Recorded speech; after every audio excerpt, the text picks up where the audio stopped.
વડોદરા ગ્રામ્ય એસઓજી પોલીસની ટીમે ઓપરેશન પરાક્રમ અંતર્ગત વડોદરા જિલ્લાના સિનોરમાં ગેરકાયદેસર ગાંજાના વાવેતર અને માદક પદાર્થના વેચાણની પ્રવૃત્તિનો પર્દાફાશ કર્યો અને એક આરોપીને ઝડપી પાડ્યો.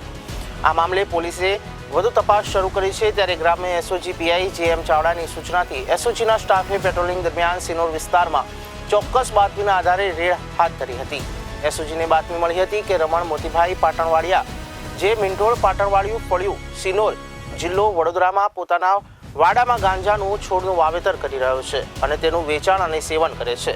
પોલીસની ટીમે તેના વાડામાં તપાસ કરતા 12 લીલા ગાંજાના છોડ અને રહેણાંક મકાનમાંથી ગાંજાના સૂકા પાંદડાનો ભૂકો તથા બીજ મળી આવ્યા હતા. 2.61 લાખ રૂપિયાની કિંમતનો 26 કિલો 145 ગ્રામ ગાંજો જપ્ત કરવામાં આવ્યો છે.